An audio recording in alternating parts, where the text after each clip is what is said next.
സങ്കീർത്തനം 41. രോഗശയ്യയിൽ ആശ്വാസം. ദരിദ്രരോട് ദയ കാണിക്കുന്നവൻ ഭാഗ്യവാൻ. കഷ്ടതയുടെ നാളുകളിൽ അവനെ കർത്താവ് രക്ഷിക്കും. കർത്താവ് അവനെ പരിപാലിക്കുകയും അവൻ്റെ ജീവൻ സംരക്ഷിക്കുകയും ചെയ്യും. അവൻ ഭൂമിയിൽ അനുഗ്രഹീതനായിരിക്കും. അവിടുന്ന് അവനെ ശത്രുക്കൾക്ക് വിട്ടുകൊടുക്കുകയില്ല. കർത്താവ് അവന് രോഗശയ്യയിൽ ആശ്വാസം പകരും. അവിടുന്ന് അവന് രോഗശാന്തി നൽകും. ഞാൻ പറഞ്ഞു, കർത്താവേ, എന്നോട് കൃപ തോന്നണമേ, എന്നെ സുഖപ്പെടുത്തണമേ. ഞാൻ അങ്ങേക്കെതിരായി പാപം ചെയ്തു പോയി. എൻ്റെ ശത്രുക്കൾ എന്നെക്കുറിച്ച് ദുഷ്ടതയോടെ പറയുന്നു. അവൻ എപ്പോൾ മരിക്കും? അവൻ്റെ നാമം എപ്പോൾ ഇല്ലാതാകും? എന്നെ കാണാൻ വരുന്നവൻ പൊള്ളവാക്കുകൾ പറയുന്നു, എന്നാൽ ഹൃദയത്തിൽ തിന്മ നിരൂപിക്കുന്നു.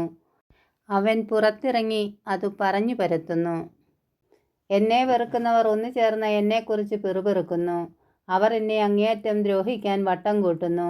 മാരകമായ വ്യാധി അവനെ പിടികൂടിയിരിക്കുന്നു.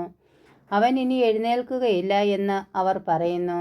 ഞാൻ വിശ്വസിച്ചവനും എൻ്റെ ഭക്ഷണത്തിൽ പങ്കുചേർന്നവനുമായ എൻ്റെ പ്രാണസ്നേഹിതൻ പോലും എനിക്കെതിരായി കുതികാലുയർത്തിയിരിക്കുന്നു. കർത്താവേ, എന്നോട് കൃപ തോന്നണമേ, എന്നെ എഴുന്നേൽപ്പിക്കണമേ. ഞാൻ അവരോട് പകരം ചോദിക്കട്ടെ. എൻ്റെ ശത്രു എൻ്റെ മേൽ വിജയം നേടിയില്ല. അതിനാൽ അവിടുന്ന് എന്നിൽ പ്രസാദിച്ചിരിക്കുന്നു എന്ന് ഞാൻ അറിയുന്നു. എന്നാൽ എൻ്റെ നിഷ്കളങ്കത നിമിത്തം അവിടുന്ന് എന്നെ താങ്ങുകയും എന്നേക്കുമായി അങ്ങയുടെ സന്നിധിയിൽ ഉറപ്പിച്ചു നിർത്തുകയും ചെയ്തു. ഇസ്രയേലിൻ്റെ ദൈവമായ കർത്താവ് എന്നേക്കും വാഴ്ത്തപ്പെടട്ടെ. ആമേൻ, ആമേൻ.